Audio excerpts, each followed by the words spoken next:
आज हम इस युवा संवाद कार्यक्रम की सीरीज में आज आपके समक्ष तीसरा विषय लेकर मैं आपके समक्ष उपस्थित हुआ हूँ। यह विषय है हमारा प्रकृति के साथ संबंध और प्रकृति के साथ मनुष्य का सामंजस्य क्यों आवश्यक है।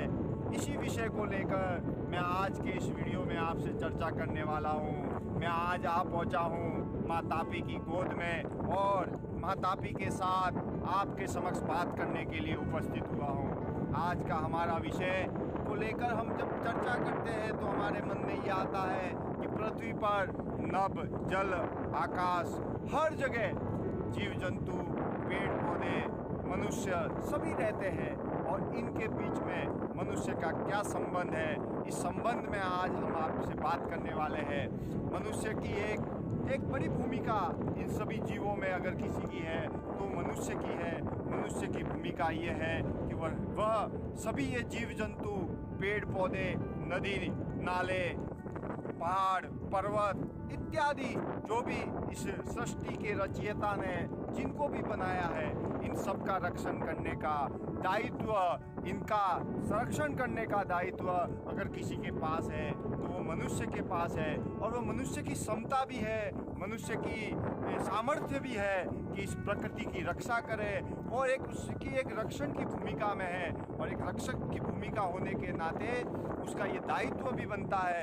इसी के साथ उसका एक जीवन का लक्ष्य क्या हो, तो जीवन का लक्ष्य यह हो कि इस प्रकृति की रक्षा की जाए। जिस प्रकृति ने मनुष्य को बनाया है, जिस प्रकृति ने मनुष्य को जन्म दिया है, उसकी वो रक्षा करे। यही बात को हम आज आपके समक्ष चर्चा कर रहे हैं।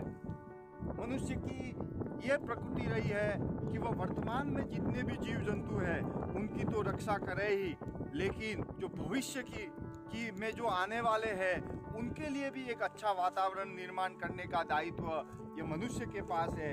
और जब मनुष्य अपने मूल लक्ष्य, जो रक्षक का मूल लक्ष्य है, उस लक्ष्य पर पहुंचने का प्रयास करता है, वही मनुष्यता का विकास है। अगर सही में मनुष्य मनुष्यता की ओर बढ़ना चाहता है तो उसको प्रकृति के रक्षण की, प्रकृति के संरक्षण की, प्रकृति के दोहन की, इस सब की जिम्मेदारी वह मनुष्य की ही रहती है। और मनुष्यता के विकास के साथ साथ उसको प्रकृति के साथ उसको संरक्षित करने के लिए, उसको स्वच्छ बनाने के लिए, उसको सुंदर बनाने के लिए वह काम करना पड़ता है। जब मनुष्य का मन स्वच्छ रहता है, उसका स्वभाव मधुर रहता है, तब मनुष्य कहीं न कहीं जाके प्रकृति के साथ जुड़ पाता है और उसी के आधार पर उसकी रक्षा करता है। और उसकी रक्षा करने का मनुष्य अपने आप का ये प्रथम और परम कर्तव्य समझता है। और हमारे देश में पेड़ पौधे लगाना, प्रकृति का पूजन करना, प्रकृति की रक्षा करना, ये सब हमारा कर्तव्य रहा है और ये हमारे लिए पुण्य का काम है। इसको हम पुण्य का काम हम अनादि काल से मानते आए हैं। इसी प्रकार मैं बात करूंगा कि जिस प्रकार से एक मनुष्य की रक्षण की भूमिका को उसने भूला और वह इसका शोषण करने लगा, उसका दोहन करने की जगह शोषण करने लगा, तब जाके ये परिस्थितियां खड़ी हुई कि आज प्रकृति बाजार में बिक रही है, आज प्रकृति के साथ दुर्व्यवहार किया जा रहा है, आज प्राकृतिक आपदाओं से मनुष्य समाज घिरा हुआ है। इसके मूल में अगर कोई है तो वो मनुष्य जाति है, वो मनुष्य जीवन है, जिनके कारण आज ये सब समस्याएं आ रही है। हमने इंडस्ट्रियल रिवॉल्यूशन के नाम पे, आर्थिक विकास के नाम पे इस प्रकृति का शोषण किया। हमने इसको व्यापार एवं धंधे का एक साधन बना दिया, जिसके कारण आज हम इतनी समस्याओं को सहन कर रहे हैं। मैं बात करूंगा कि प्रकृति की जितनी भी रचना है, चाहे वो पेड़ पौधे है, मनुष्य है, पशु पक्षी है, तालाब है, नदियाँ है, सरोवर है, सब यह सृष्टि की रचना है। इस रचना में सभी सम्मान के हकदार है, सभी रक्षण के हकदार है, सभी आदर के हकदार है। और उनका आदर करना, उनका सम्मान करना यह मनुष्य का कर्तव्य माना गया है। और परमात्मा की यह देन है कि सबको एक अपना अपना रूप दिया है, सबको अपना अपना कलर दिया है, सबको अपना अपना एक जीवन दिया है और उसी जीवन के आधार पे सबको एक अधिकार भी दिया है और उस अधिकार का परस्पर सम्मान करना, परस्पर आदर करना, ये सब भी एक मनुष्य का कर्तव्य है।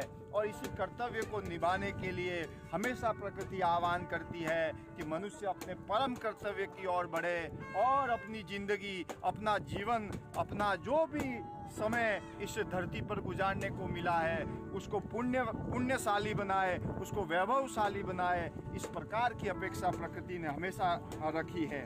लेकिन एक समस्या हमारे ध्यान में आई कि प्रकृति और मनुष्य एक दूसरे से दूर होते गए और उनके बीच में ये भेद आया। ये विभाजन का कारण है मनुष्य के सचेत और असचेत कर्मों के कारण इनके बीच में भेद हुआ। मनुष्य का जो स्वभाव है वही प्रकृति का स्वभाव है। प्रकृति का स्वभाव है सबकी रक्षा करना, सबको सुख देना, सब पर दया करना, सब पर करुणा रखना, सब पर परोपकार करना। ये प्रकृति का उपकार है। लेकिन यही स्वभाव मनुष्य का था। लेकिन मनुष्य और प्रकृति के बीच में जब सामंजस्य टूटा तब जाके इस प्रकार की समस्याएं हमारे सामने आने लगी। जो कण, जो अंश मनुष्य में है, जो अंश प्रकृति में है, जो अंश नदी में है, जो अंश सरोवर में है, वही अंश मनुष्य में है। सभी एक ही ईश्वर की संतानें हैं। जो कण इसमें है, जो कण हमारे में है, सब एक ही है। और सब एक होते हुए भी अब जब हम अलग होते गए, हमने हमारे स्वभाव को छोड़ा, हमने हमारे मन को बिगाड़ा, हमने हमारे मन को प्रदूषित किया, तब जाके ये समस्याएं हमारे सामने आई। प्रकृति का स्वभाव सृजन का स्वभाव है। प्रकृति सृजन करती है। इस सृजन के स्वभाव को मनुष्य को समझना पड़ेगा। मनुष्य इसके सृजन के स्वभाव को देखता भी है, उसको परखता भी है, उसके अनुसार चलता भी है। ऐसे मनुष्य प्रकृति के साथ जुड़ जाते हैं और ऐसे मनुष्य जब प्रकृति के साथ एकाकार कर लेते हैं अपने आप को, तब वो पुण्य और वैभवशाली जीवन को एक सफल जिंदगी बनाने में अपना पूर्ण रूप से योगदान देते हैं और वो पूर्णता को पाते हैं। इसलिए मनुष्य का जीवन यही है कि वो पूर्णता को प्राप्त करे और पूर्णता की ओर बढ़े। और पूर्णता की ओर बढ़ने के लिए उसको प्रकृति के साथ जुड़ना बहुत ही आवश्यक है। जो हमारा शरीर है ये भी एक प्रकृति का ही उपकार है। ये हमारा शरीर पंच तत्वों से बना हुआ शरीर है। पंच महाभूत जो हम कहते हैं उससे बना हुआ है। और जब भी इस शरीर में पंच तत्वों में असंतुलन आता है तब मनुष्य का शरीर बीमार होता है। लेकिन ये प्रकृति के अंदर ही उस बीमारी को मिटाने के सभी साधन संसाधन और सभी प्रकार के विटामिन, मिनरल्स, सभी प्रकार के आयरन ये प्रकृति हमको देती है। और इसके पास मनुष्य की जितनी भी बीमारियां हैं उसका इलाज, उसका समाधान, उसको असंतुलित होने से बचाना, ये सब ये प्रकृति की देन है और इस प्रकृति के पास हम प्राप्त कर सकते हैं। इसी प्रकार प्रकृति के स्वभाव को आगे बढ़ाते हुए, इसी प्रकार प्रकृति के स्वभाव को आगे बढ़ाते हुए मनुष्य का स्वभाव एक दूसरे का तालमेल बैठे, उसी प्रकार का तालमेल करने की आवश्यकता मुझे लगती है। प्रकृति का स्वभाव और मनुष्य का स्वभाव जो एक ही स्वभाव है। प्रकृति का स्वभाव सबका कल्याण करना, सबको सुख देना, किसी को दुखी नहीं करना, यही मनुष्य जीवन का स्वभाव है। सबके प्रति दया, सबके प्रति क्षमा का भाव, सबके प्रति करुणा का भाव, सबके प्रति प्रेम का भाव, सबके प्रति परोपकार का भाव, यही भाव प्रकृति का भाव है। लेकिन जब मनुष्य का मन प्रदूषित हुआ, मनुष्य की वृत्ति प्रदूषित हुई, मनुष्य का स्वभाव प्रकृति प्रदूषित हुआ, जिसके कारण मनुष्य का शरीर प्रदूषित हुआ, जिसके कारण उसके आसपास का वातावरण प्रदूषित हुआ, जिसके कारण ये पूरी प्रकृति प्रदूषित हुई। और ये जब प्रकृति प्रदूषित होती है तब मनुष्य का शरीर में अनेक प्रकार की बीमारियां तो आती ही आती है। लेकिन इस मनुष्य जाति को प्राकृतिक आपदाओं का भी सामना करना पड़ता है। भूकंप, बाढ़, कोरोना जैसी बीमारियां, अनेक प्रकार के सुनामी, अलग अलग प्रकार की प्राकृतिक आपदाओं से मनुष्य घिरा रहता है। और इस मनुष्य के प्राकृतिक आपदाओं से घिरे रहने का अगर कोई जवाबदार है तो स्वयं मनुष्य है, क्योंकि अपने मनुष्य ने अपने मन को प्रदूषित कर दिया, अपनी वृत्ति को प्रदूषित कर दिया, अपने स्वभाव को प्रदूषित कर दिया। इसलिए मैं ऐसा कहना चाहता हूँ कि ये सब कुछ विचारों का, सोच का ये परिणाम है। अगर मनुष्य की सोच अच्छी रहेगी, मनुष्य का मन पवित्र रहेगा, मनुष्य का स्वभाव देवीय स्वभाव रहेगा, तब जाके इन सभी समस्याओं का हम समाधान कर पाएंगे।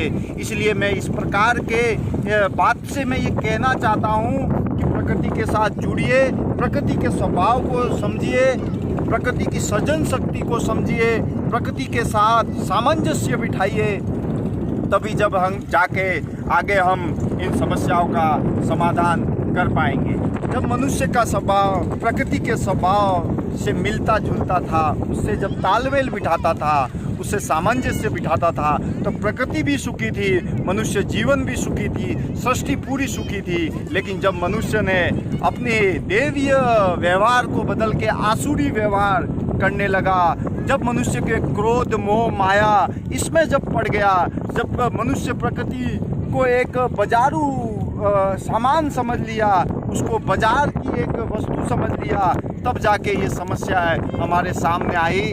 इसलिए इस प्रकार की समस्याओं का समाधान करने का अगर उपाय किसी के पास है तो स्वयं मनुष्य के पास है। मनुष्य की अपनी वृत्ति को बदलना पड़ेगा, अपने मन को बदलना पड़ेगा, अपने स्वभाव को बदलना पड़ेगा, और उसको कहीं ना कहीं जुड़ के, कहीं ना कहीं प्रकृति के साथ जुड़ना पड़ेगा, उसके साथ सामंजस्य बिठाना पड़ेगा। तभी जाकर मनुष्य जीवन सुखी जीवन हो सकता है और प्रकृति को भी सुखी किया जा सकता है, इन प्राकृतिक आपदाओं से बच सकता है। ये दुनिया भर की जो बीमारियां फैली है इनसे भी मनुष्य बच सकता है। इसलिए मेरा आप सभी से इस वीडियो के माध्यम से निवेदन है कि हम प्रकृति से जुड़े, हमारे मनुष्य के स्वभाव, हमारे मन को समझे, हम प्रकृति के स्वभाव को समझे। उसका स्वभाव है सुख देना, दया करना, परोपकार करना, निस्वार्थ सेवा करना। ये सब भाव अगर मनुष्य अपने आप में लाएगा तो प्रकृति के साथ जुड़ेगा, उसका आजू बाजू का वातावरण भी सुधरेगा, प्रकृति भी सुधरेगी, सृष्टि भी सुधरेगी और पूर्णता की ओर आगे बढ़ेगा। इसलिए मेरे इस वीडियो बनाने के पीछे यही उद्देश्य है कि मनुष्य प्रकृति के साथ सामंजस्य बिठाए, प्रकृति के साथ जुड़े और इसके संरक्षण के लिए काम करे, पेड़ पौधे लगाए, नदी पर्वत पहाड़ को सुरक्षित रखे, संरक्षित रखे, उनकी साफ सफाई, उनकी स्वच्छता, उनके स्वास्थ्य, इन सब की चिंता करें। तो ये प्रकृति हमको बहुत कुछ देती है, लेकिन हमको भी प्रकृति को बहुत कुछ देना है। यह भाव प्रत्येक मनुष्य के अंदर आना बहुत ही जरूरी है। प्रकृति की रक्षा यह मनुष्य समाज की रक्षा है, पूरे विश्व के कल्याण के लिए ये बहुत ही उपयोगी चीज़ है। इसलिए आज हम सब ये संकल्प करें कि हम प्रकृति का रक्षण करेंगे, हम रक्षक की भूमिका में मनुष्य जीवन जिएंगे। और मनुष्य जीवन का सबसे मुख्य उद्देश्य, मूल उद्देश्य है कि प्रकृति का संरक्षण करना, क्योंकि ये जीव जंतु मनुष्य के अलावा सब लोग आश्रित है, और आश्रित अगर किसी के है ऊपर है तो वो मनुष्य ही है। तो मनुष्य का धर्म बनता है कि इसका रक्षण करे, संरक्षण करे, इसका संवर्धन करे, इसको आगे बढ़ाए, तब जाके मनुष्य और प्रकृति का मिलन होगा, तब जाके इस समस्याओं का समाधान होगा, मानव जीवन सुखी होगा, सृष्टि का सब जीव जंतु सुखी होंगे, और विश्व के कल्याण की जो भूमिका भारत ने ली है उस और हम बढ़ने में पूरी तरह से सफल हो पाएंगे। धन्यवाद। जय हिंद, जय भारत, जय प्रकृति।